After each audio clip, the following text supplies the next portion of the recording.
Welcome to another episode of Travel, Pray, Slay.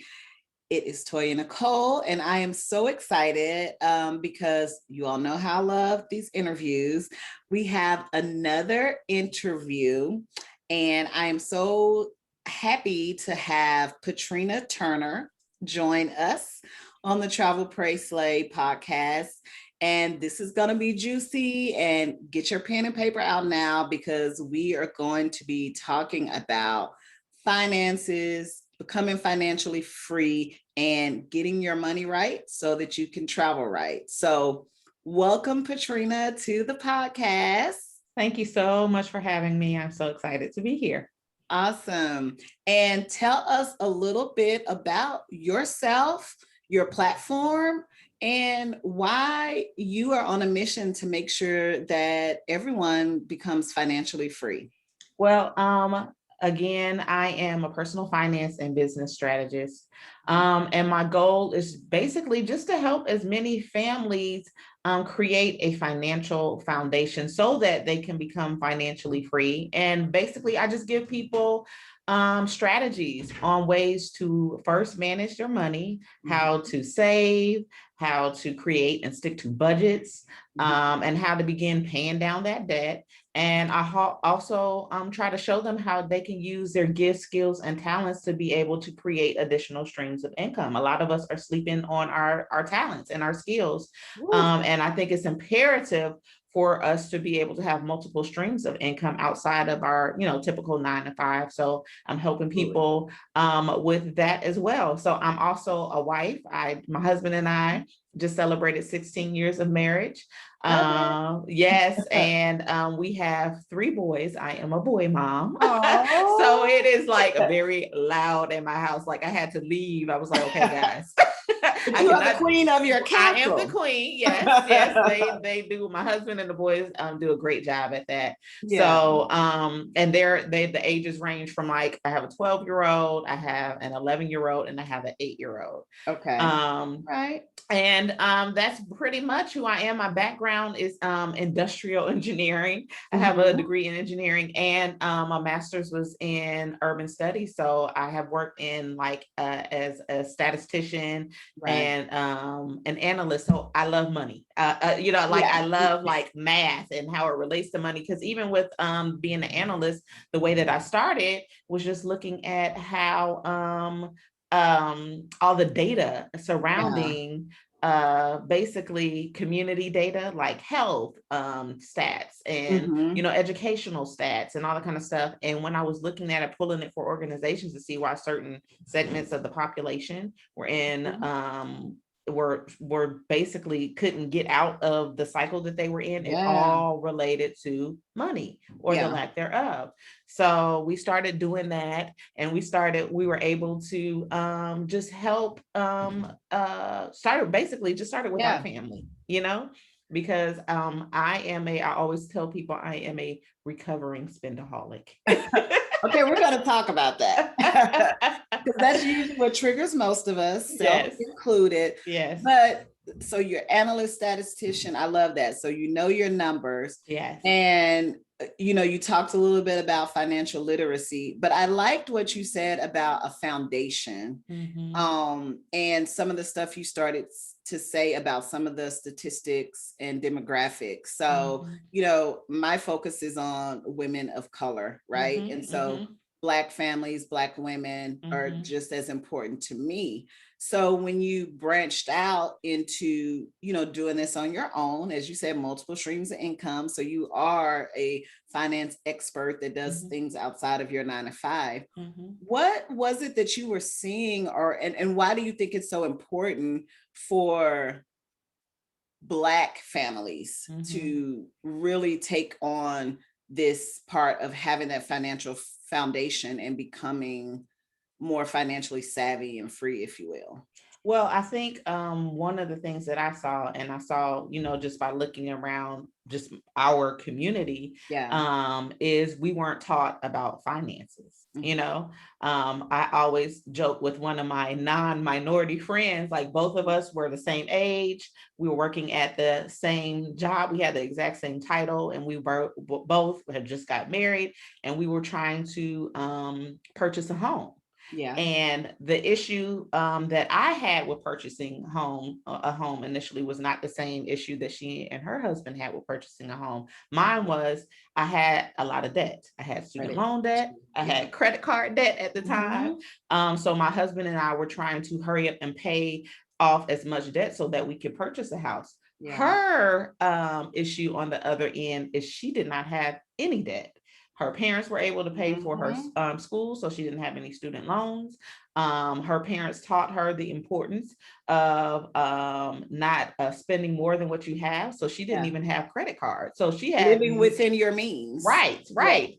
So she didn't even have a credit score because she didn't have debt. Because a Right. credit score is just basically showing people how well you manage debt. And Yeah. if you don't have Mhm. debt, then you don't have a credit score. So Yep. she had to get debt to prove that she could pay on time, and Yeah. pay, So it was like that was an eye opener for me. Like we're in the same space, but we have two Mhm. different upbringings when it comes to personal finances. Yeah. So I knew that. And yours is a little bit harder to, like, she can go out and get a credit card, right? Right. Open up Yep. an account, Yep. put Yep. her Netflix reoccurring on it or put her Exactly. gas on it. But getting out of debt is Right. so where it would take you longer to realize that dream house, Mhm. she could probably get it together in the next 3 months and be Right, ready. right. And for us, although my husband and I worked really hard, and within like 6 months we paid off like cars, we paid Yeah. off, but that's because we had additional streams of income. We were doing side hustles and everything, and we were able to pay off a lot of stuff, so that we could get into the house. The issue was we were doing that so that we could get the house. Yeah. We weren't changing our money mindset, and the mindset is something that she had already had. We Yeah. didn't have that. So when we purchased our home, although we had paid off, all of our consumer debt and our car notes and all of that kind of stuff, we moved into a brand spanking new house. And then I'm like, I don't want to bring my college furniture in here. Yeah. So Now I now I'm understand. right. So I'm getting, new furniture on credit. Mhm. And I'm like, oh, we just paid off stuff. We'll be able to pay it off again. And, within, so we're getting all these things to put in our house on credit. And we got back into consumer debt. Yeah. So that's why I always tell people that before, even when it comes to our community, we have to teach money mindset first. So We have to teach people and educate people exactly how money works, what we need to do with our money, so that because when we change our view of money, we'll start changing the way we do money. yeah. So that's one No of the matter things. what you're making. No matter what you're making, it Yeah. really doesn't matter if you're making six figures, if you're making 30K, whatever it is. I've run into people, based off the industries that I have worked in, that they're making really good money, but they're still in the same position that the 30K person is making.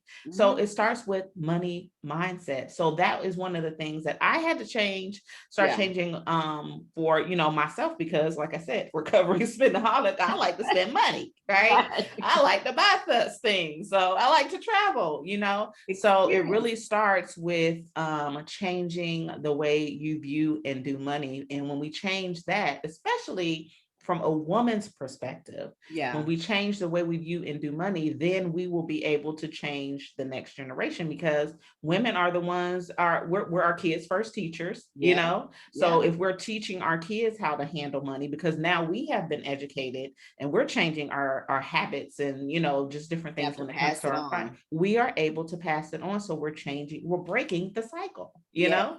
So that's why it's so imperative for me to start with, my niche is families, but most of the time women are the ones that are budgeting or paying the Yeah. bills in the house. So they're the ones that's flocking, like, we need to get our finances together. Absolutely. I love it. And so I was looking on your website and you talked about being financially free, but you have an acronym for the Yeah. word free. and it's financially ready to experience everything. So Yes. I want to talk a little bit about experiencing everything, right? On this podcast, we talk about travel. Travel is an experience, right? And so, I'm a person who tends to, yes, I would like that bag, but I would also like, a 5-day vacation at a 5-star resort. Right. Experiences, right? Mhm. Or the experience of, I had a podcast around normalizing luxury. So I think I want to hear more about that financially ready to experience everything, because again, when you change your mindset about money, when you apply your skill set to attain multiple streams of income, Mhm. you have more money to do more and experience things with, Mhm. right? Mhm. So talk to us about that, financially ready to experience everything, because I really think that's a great framework for any woman to have. As you said, we are head of the households, if you Mhm. will, even Mhm. if our partners are the leaders in the household, Mhm. women generally are managing the household. Yeah, that is so true. Well, um, what I noticed with like myself and like some of my friends, that we were already in a position to want to experience everything, whether we had the money or not. Okay. Oh yeah, I want Like, that. Yes, right. yes, that's it. Exactly. Yeah, I want it all. Exactly. Right. And I realized that a lot of people, even the people that I was working with, all of us, everybody was pretty much in that same mindset. Like, Mhm. we're going to go and do, we'll figure out how to get it, and we'll worry Yeah, about it when we come back, whether it was travel or buying the purse or buying the shoes, yeah, or whatever it was. And it was causing, especially in the African American community, it was causing us to have so much debt. And when you even look at statistics and our data, I think one of the last stat that I had that showed that the median net worth for minority African American families, the net worth was like 17,000, and as mm, opposed to non-minorities, white Americans, it was 171,000. yeah. So, and that is mainly because of Our debt. debt, right? Our debt, Because your the net worth is your assets minus all minus, the debts you have. So you may right. have the house, you may have the paid off car, but if you've got $50,000 in consumer debt, $100,000 student loans, in student that's your loans. net worth. Is Yes. So I really wanted to, of course, focus on, of course, that debt, because Mhm. once you get that debt lower, then of course the assets is going to, of course, override it, assets minus liabilities. Yeah. So I think I wanted to start showing that yes, you can have everything, but you have to be financially ready to have that. So Mm. so I wanted to help people prepare, for that. Yes, we will be able to travel. Yes, we will be able to get the purse and the shoes, because I'm like you, I think you should be able to do it. Yes. And we should normalize it, because we all want nice things and like nice things, but we have to make sure that we are positioning ourselves financially to be able to attain it, so Yes. that when we are as we are training our kids, we are passing down wealth and not debt, right? Yes. So we the focus is to start with positioning ourselves to create that financial foundation, Mhm. so that we can have the experiences and we can have the things. I love that, because so prior to the podcast, I had a blog, Miss Travel Chic. Mhm. And, my tagline was like travel smart with style. But I Mhm. was always about that travel smart thing, right? Because it's not that you can't go on the trip. It's Yeah. not that you can't get the bag. It's not that you can't book the spa date. Are you prepared for it? Mhm. Are you finding the best deal, Mhm. etc.? So, you know, again, this is a travel podcast. So let's start talking about that. What are some things that, as you want to elevate your travel experiences, right? How do you prepare for that? How do you teach people to get get the most out of those experiences? And like you Mhm. said, get the mindset ready beforehand, right? So Mhm. travel savings funds, Mhm. allocating money. What are some tips that we can take so that we can have these travel experiences that we want, but we do it the smart way? Right. So one of the first things that I often tell people, we all know, at least for us, our family, we're gonna go somewhere every summer. Yep. Since I'm not from the area where I live currently, our families are in different cities and in different states. So we're going to travel during the holidays. So I know this for a fact. And even things like, for Christmas and all that kind of stuff is December 25th every year, Yeah. so we have to just start preparing early. And what I often tell people is, if you have not created a savings travel, or whatever type of savings that you want, you need to prepare early. And one of the best ways for you to do that is to look back, for example, if we're talking about traveling, look back to see how much you spent the previous summer or the previous trip, right? Yeah. And then start preparing for it after you come back from that trip, right? So if you spent $1,200, let's just say, just to make it easy, $1,200 in July on a trip that you went on, right? Then come August, you're going to say, okay, July, I'm going to probably go on a similar trip. It's probably going to cost about the same. So I have between August and next July to save that money. So what am I going to do? I'm going to save $100 every single month. I'm going to set aside $100 every single month leading up to the trip. So by the time the trip comes here is our money. We have it all. We have it in cash. We have it cash. Now, here's the thing though. One of the things that I often tell people to do is it's okay to have multiple accounts, multiple savings accounts. I was wanting to talk about that. Yes. So we have like an emergency savings that is specifically for our tire goes out. So we need to buy a new tire, need to buy a new transmission. We have to go to the doctor unexpectedly, something like that. So we have a separate emergency fund, but we also have like a separate travel fund or a separate Christmas fund. We have like multiple savings on whether it's online, where to pull from. Yes. So we have it, and we have it listed. I have an Excel spreadsheet that says this is how much money we have. This is how much money we put in it, all that good stuff. And here's the best tip. I think we have make sure that whatever savings that you have, whether it's for travel or whatever it is not connected to your the account that you pay bills on. So let's say that or that you have a debit card, period. Exactly. Because you will exactly. I've done that. Now I will admit, and that's why I created an external account. And this one still has a debit card associated with it because it is mainly what I'm using for travel and different things like that.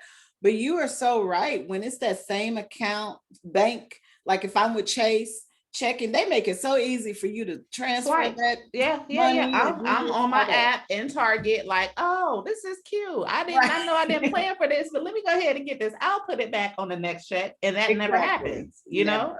So I often tell people, yes, it's okay to have like a savings account attached to that checking account at that particular bank. But if you're having, if you have a specific goal to save for emergencies or for travel or for Christmas or for birthdays, whatever it is, make sure that savings account is at a totally different financial institution. It can be online because there are a lot of online savings that are good. It can be at a credit union. It can be at a local bank, community bank, whatever it is. But make sure that you have is at a separate financial institutions for that reason, so that you're not transferring money back and forth. Because now if you did see something at Target and you're not going to be able to transfer within 48 hours sometimes. So I always tell people, make it hard for you to spend your money. I was just about to say, one of my accounts, so the one I have is an online one, and it's Capital One, I'll just say it. So there's a checking account associated with it, which I don't keep anything in. And then there's the savings account, it has a great rate. So that's my, play money savings. And then my Chase is like where all the main things are. But I also have a savings with Ameriprise. So like that's where my brokerage and different accounts are, but they have a cash reserve account. And the reason that I like keeping money over there is I can't even transfer that money. I have to call my advisor, get him on the phone and say, can you take out $2,000? And there's something about having to explain that to him that keeps me from it, because again, this is a person who knows my financial picture. Exactly. And it almost feels like asking your mama for permission Right. for something. Exactly. Yeah. Because, you know, they're going to say, okay, sure. What's going on here? Like, Right. that's their Yeah. job too. And so money automatically going over there, you're right, it makes it so much harder. So I can't even consider that money when I'm thinking about booking a trip or Right. you know, doing something on the spur of the moment, because I'm like, I have to ask them. And then by the time I get the courage to ask them, I got to get them on the phone. Then once I get them on the phone, they got to work. It's you're talking like a week. And so that gives me that time to be like, you know what? I don't even need it. I don't even need it. Yeah. And so so I liked what you said, that first part about looking at a trip. You know, one, you said know the trips you're gonna have, right? So like you said, whether it's holiday travel, whether it's you and your boo always take a trip, you always do a girls trip, you always do a sisters trip, or you always do a solo trip. I like to do solo trips. I have a lot of friends that do solo trips.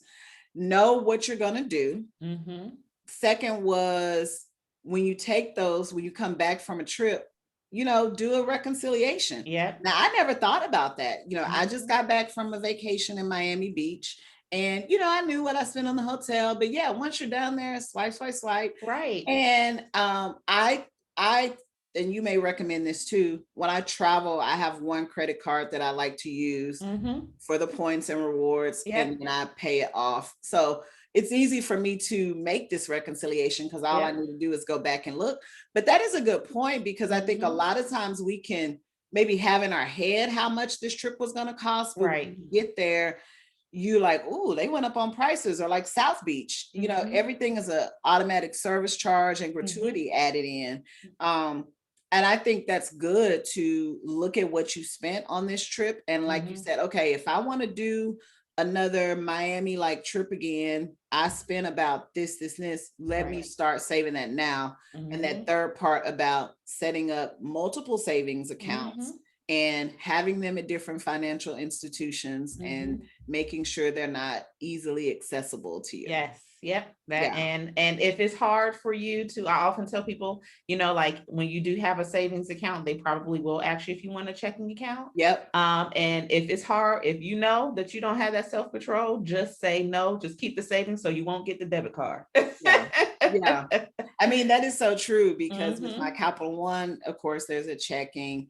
And then, you know, but with my other one, it isn't. It's just strictly that I have no debit card. I have no other way other than, you know, online transfer to get money. And even that, you know, transferring to external accounts and things like that takes time. So it still takes, those delays helpful. Okay. So this is good. So, you know, we know how to get the money. Now, let's talk about a little bit about multiple streams of income, right? So let's say I'm a person who, okay, yeah, I can move around money, you know, cut back on maybe my gym membership, or cut back on, you know, Starbucks.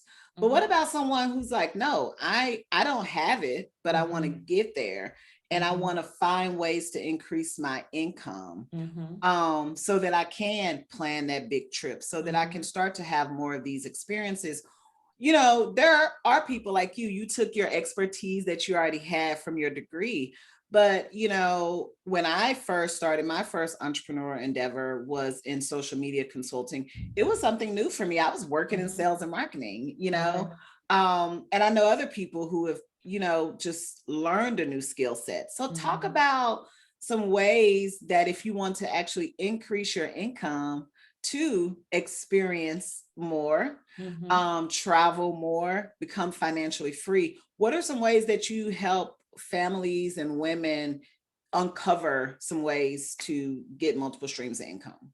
Well, typically I first start with having them write down some of the things that they're really good in, some of the things that they do just naturally, some like their hobbies and everything, and then some of the expertise they have at their job.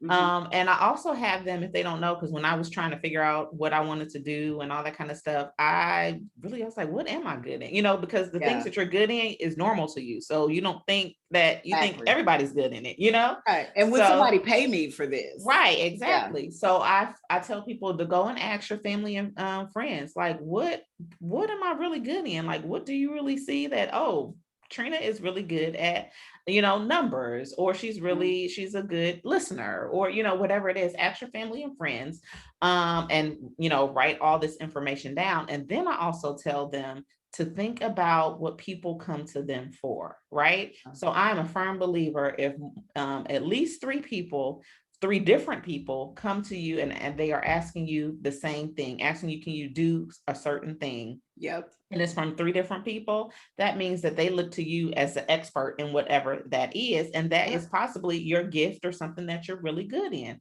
So I started this whole personal finance just blogging about our family's goal to really just paying off debt and becoming financially sound and all that kind of stuff. I wasn't even looking at making it a side hustle. It was just I was just blogging. People were blogging during that time. So I started blogging about it. And then when people were like, you know what, I don't even know how to create a budget, let alone stick to a budget, So they're like, my friends started asking me, can you help me put a budget together? So for me, it took me a little longer. About after the 10th person asked me, I'm like, okay, I need to start charging for this. Exactly. And probably charge more than you originally were. Yeah, exactly. So I always tell people, look to see if they are always coming to see you and like, hey, you make the best strawberry cake. Can you make one during the holidays? Do you know how much people are charging for cakes during the holidays nowadays? Especially people like me, I don't bake. So I'm looking to buy somebody's cake. Exactly. To bake and bake to my people. Right. But yeah, so just look at what people are coming to you for and say, okay, now I'm going to start, my side hustle during the holidays. I'm going to make cakes. If you don't have the time to do it all year long, okay, that's fine. Maybe that's how you're going to get your travel money, or that's how you're going to get your Christmas money, or whatever it is, and make cakes. Start with where you are. A lot of times, like I said, people, because our gifts are so natural to us, we don't even know that it actually is a gift. Yes. So I'm often telling people, go ask what people see in you, and just think about what people come to you and ask about, and see how you can do some research, see if other people have turned it into a side hustle, turned it into a full-time business, and see how, and start reaching out to people and see how you can get started. I mean, even if it's just, starting out, because when you're starting off, you have to get everything together, and you might be spending a little bit more money, but $100, every 2 weeks, that's $200. That's something that you could put in your savings. That's something that you can start putting extra towards pay. Yeah, whatever it is. Yeah, a trip. So I think people, sometimes we make it more complicated than it really should be when it comes to starting a business or not knowing where to start. I always tell people, just start with what's in your hand. What did God give you? Try to look and see, determine what your gifts are. Yeah. And take the limits off, right? Yes. So in that example you gave, you're right. I make the best strawberry cakes. I'm going to start selling cakes. Some people stop at that, but think about, okay, that's selling cakes, but maybe you start doing online cooking classes for the person who they want to start learning how to make cakes. Now that's a separate stream of income. Right. Yes. Maybe you say something cute all the time, or you have a little phrase, make that a t-shirt. Right. Now you've got merchandise. Yes, definitely. So never limit yourself. Don't limit yourself. That's how it started for me. Same thing. I was traveling just on my own personal thing. And, I remember I would post stuff, and people would be like, oh, this. And then I think I posted something one time saying, maybe I should start a blog to give people tips, and people, yes, I would subscribe. So what started was like I was blogging back in the days when it was just blogging. This was like around like 2000 and probably like 10 or 11. So that blogging led to sponsored posts, opportunities. And then that led to speaking opportunities. And then as I was increasing my social media presence, I'm getting people not even travel related. Hey, I want to start. Can you help me set up my social media? I just wrote a book. So then it was social media consulting that, all of it can grow. Yes. But if I would have limited myself to, oh, I'm just a blogger on travel, Yes. And so even now with my podcast, I have merchandise. Right. So yes. don't limit yourself as Right. well. And Multiple streams can come from one. That's what I was just about to say. Yes, I Mhm. often tell people it's great to have multiple streams of income, but focus on that one stream and creating multiple streams within that one income. Absolutely. Yep, definitely. That's exactly what we try to tell people. Like, you don't have to have 10 different businesses. You can have one business with 10 different services and products. Yeah. So, and I know people, and so we're talking about natural gifts, but there's nothing wrong too with picking up a part-time job. Oh, I have a girlfriend who took a part-time job at a university, doing like the computer lab. It was literally like one of those, she just sat back there, helped people with little things. And that is how she paid off her debt. Yeah. Just like in a year or whatever. It was in the evening. It didn't take much of her time.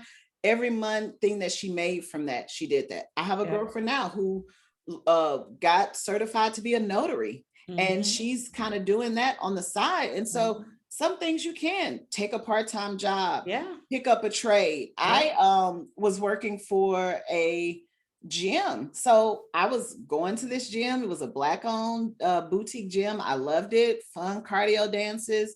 She was opening a new location. And she was like, I'm looking at people to help with front desk and maybe some marketing. So she found out I did marketing and social media. So it was like, can you help with social media? And you get a free gym membership. Wow. And all I had to do was, be there a couple days a week. And so some people like, well, you working front desk at a gym, but it was like, no, I took that money and put it towards something, but it was doing something I was already doing anyway. I was already going to the gym.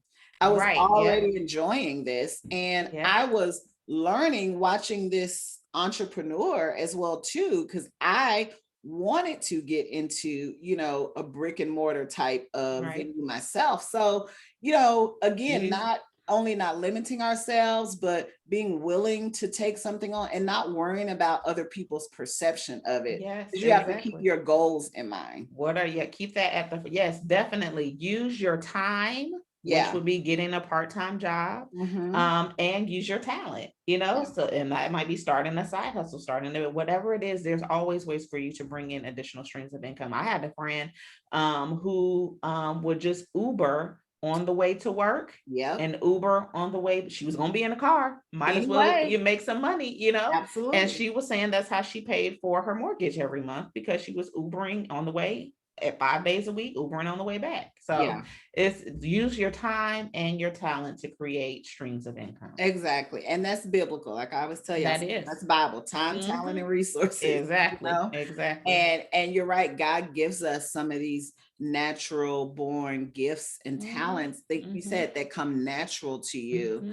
And, it is our charge to, do that, to build this foundation, to create a legacy, for the kingdom, for his glory, and for, the growth. And so that's why I always tell people it's more than about you. Yes, we get to have these experiences and travel and luxury and all this stuff, but just by you doing that, you are, like you said, helping someone else see a different mindset they can have, just by you sharing the things you did, that's helping to pour financial education into someone that is going to allow them to impact more. So, it all has a deeper purpose and meaning behind it.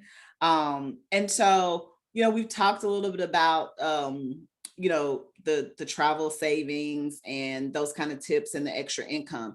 What are some of your favorite budget tips when you travel with your family, or even, on your own trips with, friends?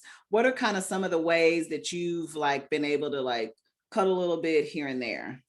So I am, the reason why I am such a recovering spendaholic is because my family, it comes from that, but my family was really good at sales, right? Like we grew up, we gonna find a sale. No, we're not getting that right now because it's gonna be on sale another 3 weeks, So I am definitely one for looking for some type of discount. So we just came back on a trip I'm originally from Cincinnati, from taking the boys to Ohio, had to fly and all that kind of stuff. Well, instead of us, I normally fly Delta, but I'm like, it's 5 of us, so I'm like, let's see if we can find other, maybe not as popular, plane, airline, but we can get something a little cheaper. So we flew, what was it? I forgot the name of it, but it was like a JetBlue or something like that. Like a So Frontier or Spirit right, or exactly, something like that. So I always tell people, especially when you're traveling with family, seeing how, okay, it doesn't have to be a major airline. Maybe you can go with a lesser. Now you're going to have to pay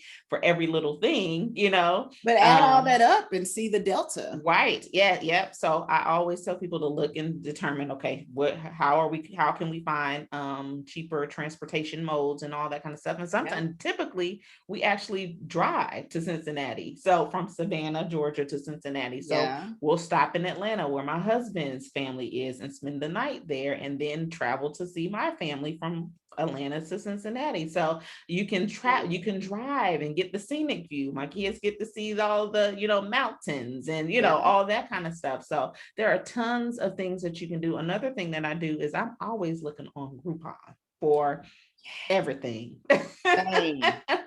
Groupon, Travel Zoo. Yes. I stay on those. Yes, just to see. I mean, when I travel, okay, if we're going to this city, are there any museums that they have a discount for? Are there any, just different amusement parks that they have discount? Even, just different restaurants that they have discounts for. So I'm always online looking, and my whole family is like, all of us do this, but we're always online looking to see, what the best discounts are. And also, if you're traveling with a group, instead of staying in a hotel, is it cheaper to rent out a house, especially, you're staying with parents or friends or, whomever. Weigh the pros and cons, and look at the finances and see, okay, is it cheaper for each one of us to get a hotel room? Is it cheaper for us individually, or is it cheaper for us to rent a 5-bedroom house? So just those are some of the things that I do when we look at traveling, especially with my big family, to outweigh the pros and the cons, and see how we can get our budget a little bit cheaper when it comes to traveling with a family. Well, all of those are Travel Pricelay approved, because I have given all 3 of those tips out before. Catching a sale. I talked about on a previous podcast how about 8 years ago, when I went to Italy with some friends, we had found the touring agency we wanted to go through. We already knew we wanted to do it. And when I was looking on their website, I saw that they had a Black Friday sale. And so planning ahead, we knew that on Black Friday, they were offering 30% off. Wow. So same trip we were going to take, but had we not caught that, and we had no shame in our game. Oh yeah. Waiting for that. So people run sales all the time. Southwest just did their 50% off sale. So you have to anticipate these things, especially around things like Black Friday, start of summer, different things like that, 4th of July sale. And then that second tip that you gave about driving, I shared that when, traveling during COVID and some of the travel trends right now. Road trips are a big trend because there are still people who are hesitant to go on the airplane. And especially, come September, they're talking about lifting the mandate to wear a mask on the plane. So road trips are a great way. And like you said, you're able to get those multiple stops in versus those separate trips, flights to Cincinnati, flights to Atlanta. And it gives you a chance to see a part of the country that you have not. So a lot of people are trending towards, let me discover more of the US. By driving. And then lastly, I did a podcast about hotels versus Airbnb. And you are so right. When you are with a group, houses and Airbnbs are the way to go. There's a sense of privacy, that you can have. You're able to split costs a little more evenly, and you're typically able to go to the grocery store. I don't know how your family does it, but you got a kitchen, you can heat up those leftovers, things that you can't do in a hotel, right? So I love that. So speaking of trips, tell me one of your favorite trips and why that is a favorite trip. I don't know if I have one specifically, Uh-huh. but my husband and I, about probably about 5 years ago, we started going on just an end of the year, just he and I, just really, it's not even a weekend trip. It's normally typically an overnight trip Yeah. where we just get away, go to like a beach near here, Mm-hmm. stay at a hotel, and we just relax, get away Yeah. from Connect. the kiddos. Exactly. You need those kid-free Yes, trips. yes. Get away from the kids, get away from work. And honestly, the reason why I love it so much is because this is a time where he and I are able to write out all of our plans for the next year. Love it. So it's basically like a goal setting, writing our goals together, planning for the new year, looking at what we were able to accomplish during that year, and then Yeah. planning for the next year. So that's something that I look forward to. Normally we'll go to Hilton Head. Since I'm in Mm-hmm. Savannah, we'll go to Hilton Head or like a Jekyll Island or Jacksonville Beach, whatever. Heard good things about Jekyll Island. Yes, yeah. So we'll go there and we'll just go, have like a really good, we drop the kids off early. Thank God my sister lives here. So she and her family. So it's just an annual trip at the end of the year that I look forward to every single year. So I love that. that's my favorite.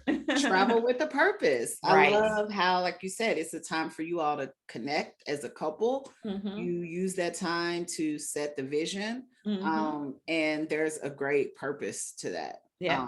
And trips with purpose are some of the best kind of trips. Yep. So, on this podcast, we love Jesus, Yes. Beyonce, and travel.